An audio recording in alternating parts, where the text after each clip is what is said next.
Now, the U.S. President Donald Trump touched upon various issues during his address at the NATO summit in Brussels. Donald Trump hailed tremendous progress on defense spending commitments by NATO members. This statement comes after emergency talks with fellow NATO leaders prompted by his demands for allies to boost military budgets immediately. Depending on the way you calculate, that's not fair to the United States. I believe in NATO. I think NATO is very important, probably the greatest ever done. But the United States was paying for anywhere from 70 to 90% of it, depending on the way you calculate. That's not fair to the United States. In addition to that, as you know, we're in negotiations with the EU, and we're going to be meeting with them next week. We've been treated very unfairly on trade. Our farmers have been shut out of the European Union. Now, you could say they're different, but basically, to a large extent, they're the same countries.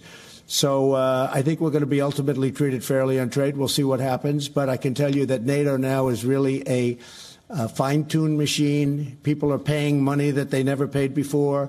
They're happy to do it. And the United States is being treated much more fairly. U.S. President Donald Trump also said he is aware of the protests expected to be held during his UK visit. Trump said Britons like him a lot, but chose to keep his cards close to the chest about Brexit. And I think they like me a lot in the UK. I think they agree with me on immigration. I'm very strong on immigration. I made a point today. I said, you've got to stop. You're ruining you're going to have a lot of problems. You see what's going on throughout the world with immigration. I probably at least partially won an election because of immigration. If you look at Italy, Giuseppe, who I got to know quite well over the last month and a half, he won his election because of strong immigration policies on Italy. I think that a lot of the people in the UK, I think that's why Brexit happened. Well, Brexit is, I've been reading a lot about Brexit over the last couple of days, and it seems to be turning a little bit differently, where they're getting at least partially involved back with the European Union. I have no message. It's not for me to say. I own a lot of property there. I'm going to Scotland while I wait for the meeting. I have Turnberry in Scotland, which is a magical place, one of my favorite places. I'm going there for 2 days while I wait for the Monday meeting. But it's not for me to say what they should be doing in the UK. Thank you. Now, Trump is expected to meet Russian President Vladimir Putin after his UK visit. On being asked about his relations with Putin, Trump said Putin is neither his friend nor his enemy, but a competitor. Well, he's a competitor. He's been very nice to me the times I've met him. I've been nice to him. He's a competitor. You know, somebody was saying, is he an enemy? No, he's not my enemy. Is he a friend? No, I don't know him well enough.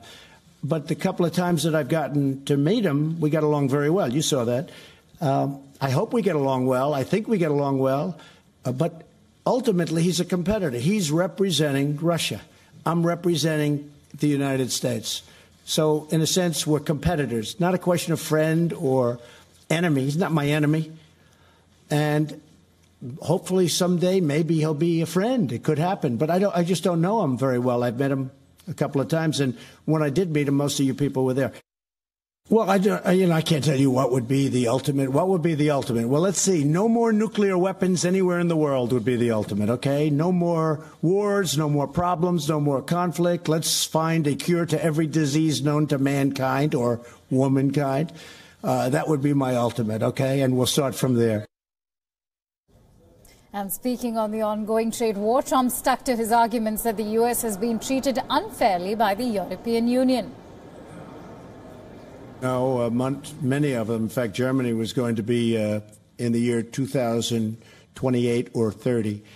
Yeah, I think it's a very effective way to deal, but I didn't deal exactly the way you said. I have great respect for Germany. My father's from Germany.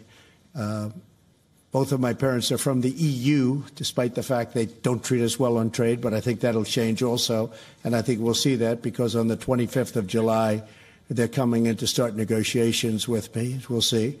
And if they don't negotiate in good faith, we'll do something having to do with all of the millions of cars that are coming into our country and being taxed at a virtually zero level, at a very low level. But, Jeremy, I think it's been a very effective way of negotiating. But I'm not negotiating. I just want fairness for the United States.